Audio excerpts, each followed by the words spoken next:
Shalom, salam sejahtera bagi Bapak Ibu Saudara-saudara, anak-anak yang dikasihi oleh Tuhan Yesus Kristus. Jumpa kembali bersama saya Pendeta Eka di dalam renungan firman Tuhan pada hari ini, hari Sabtu 4 Februari 2023. Sukacita dan damai sejahtera dari Tuhan Yesus kiranya menyertai hidup kita sekalian. Puji nama Tuhan. Sampai pada pembacaan firman Tuhan hari ini, yakni kitab Yeskiel pasal yang ke-16. Kiranya firman Tuhan memberkati kita sekalian.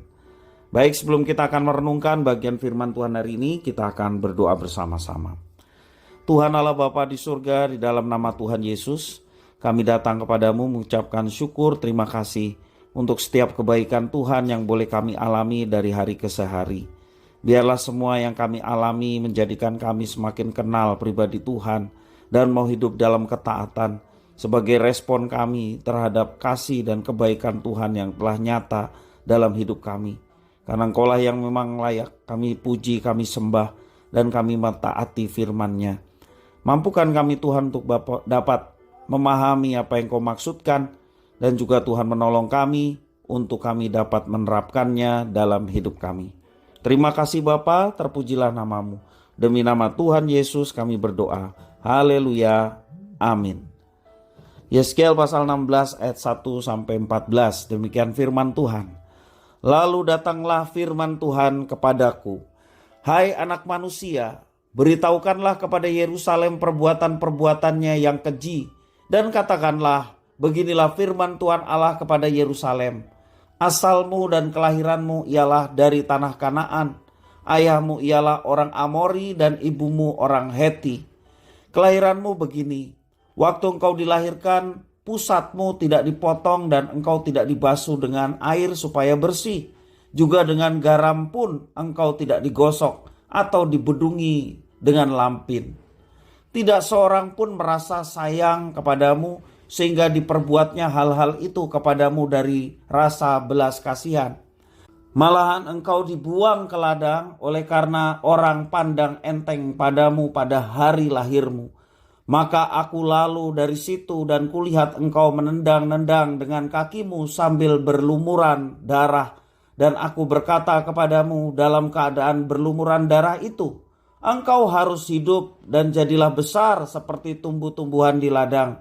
Engkau menjadi besar dan sudah cukup umur, bahkan sudah sampai pada masa mudamu.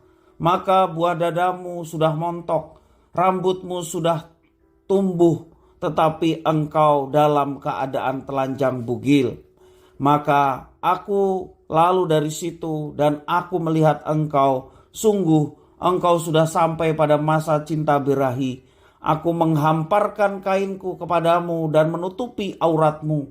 Dengan sumpah aku mengadakan perjanjian dengan engkau. Demikianlah firman Tuhan Allah, dan dengan itu engkau aku punya. Aku membasuh engkau dengan air untuk membersihkan darahmu daripadamu, dan aku mengurapi engkau dengan minyak. Aku mengenakan pakaian berwarna-warna kepadamu, dan memberikan engkau sandal-sandal dari kulit lumba-lumba, dan tutup kepala dari lenan halus, dan selendang dari sutra. Dan aku menghiasi engkau dengan perhiasan-perhiasan dan mengenakan gelang pada tanganmu dan kalung pada lehermu. Dan aku mengenakan anting-anting pada hidungmu dan anting-anting pada telingamu dan mahkota kemuliaan di atas kepalamu. Dengan demikian engkau menghias dirimu dengan emas dan perak, pakaianmu lenan halus dan sutra dan kain berwarna-warna. Makananmu ialah tepung yang terbaik, madu dan minyak, dan engkau menjadi sangat cantik sehingga layak menjadi ratu. Dan namamu termasyur di antara bangsa-bangsa karena kecantikanmu, sebab sangat sempurna adanya.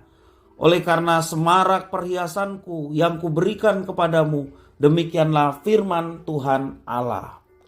Bapak Ibu saudara-saudara yang dikasihi oleh Tuhan, ada pepatah mengatakan bagaikan kacang lupa kulitnya.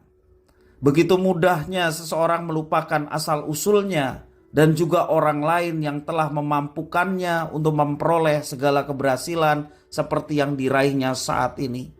Melupakan akan pertolongan, berkat yang juga diberikan oleh orang lain. Bapak Ibu Saudara-saudara yang kasih Tuhan, Israel sangat menikmati segala kelimpahan yang mereka terima dari Tuhan. Tetapi mereka lupa diri bahwa semua kelimpahan itu datangnya dari Tuhan. Mereka hidup sesuka mereka sendiri serta berbuat keji dengan mengikuti kebiasaan bangsa-bangsa di sekitarnya. Dan itu merupakan kekejian di mata Tuhan yang telah memberkati mereka. Tuhan mengingatkan mereka bahwa sebelumnya Israel bagaikan anak yang dibuang, tidak diinginkan kehadirannya, dibiarkan mati, tidak disayangi oleh siapapun.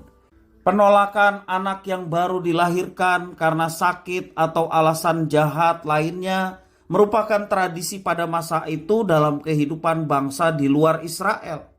Dan Israel digambarkan seperti anak yang seperti itu, tidak diharapkan akan kehadirannya. Secara keturunan mereka tidak lagi dipandang sebagai keturunan Abraham, tetapi berdasarkan tindakannya dipandang sebagai keturunan orang Kanaan, Amori, demikian juga orang Het, bangsa-bangsa yang ada di sana sebelum Israel, yakni bangsa kafir yang tidak menyembah Tuhan. Tanpa usaha dari pihak Israel, Tuhan memilih dan menjadikan Israel sebagai umat kesayangannya dari antara segala bangsa di muka bumi. Tuhan mengikat perjanjian dengan Israel dan memberkati mereka dengan segala kelimpahan yang luar biasa. Ia memberi mereka kehidupan bahkan kesuburan tanah mereka. Dalam bagian ini juga dipakai gambaran perkawinan antara Israel sebagai mempelai perempuan dan Tuhan sebagai mempelai laki-laki. Itulah gambaran bagaimana kedekatan Tuhan dan umat pilihannya. Tuhan memberikan segala kemegahan. Dia memberikan kekayaan, kemasyuran kepada bangsa Israel. Banyak kali dijelaskan di dalam Alkitab mengenai berkat-berkat Tuhan yang dinyatakan untuk Israel. Tuhan menyatakan kasih-Nya kepada umat bukan karena apa yang dimiliki oleh umat itu. Tidak ada usaha atau pekerjaan baik sama sekali dari pihak umat untuk mendapatkan kasih-Nya. Semua karena anugerah-Nya, kasih karunia-Nya. Dan Tuhan ingin umat-Nya mengingat masa lalu dan mematuhi ikatan perjanjian dengannya. Tuhan telah menyatakan kasih-Nya dan menjadikan kita umat kesayangan-Nya. Karena itu janganlah kita lupakan masa lalu kita yang buruk dan tidak layak baginya. Mari kita lepaskan segala masa lalu yang menyakiti hatinya dan hidup untuk menyenangkan hatinya. Muliakanlah Tuhan sepanjang kehidupan kita. Selagi kehidupan ini masih ada, itulah kesempatan yang Tuhan berikan untuk kita memuliakan Dia. Itulah kesempatan yang Tuhan berikan untuk kita melayani Dia. Mari kita memiliki filosofi seperti Paulus yang mengatakan bagiku hidup adalah Kristus, mati adalah keuntungan. Artinya kalau hidup kita adalah Kristus, bagian setiap kehidupan kita lakukan untuk kemuliaan Kristus. Apapun juga yang kita kerjakan, kerjakanlah seperti untuk Kristus. Maka yang terbaik itulah yang kita melakukan. Demikian juga setiap pelayanan yang dipercayakan Tuhan atas kita, itulah kesempatan untuk kita melakukannya selagi hidup ini masih diberikan, selagi waktu ini masih ada, dan selagi nafas itu masih kita alami dalam kehidupan ini. Jangan kita sia-siakan waktu kita untuk perkara-perkara yang tidak menyenangkan hatinya.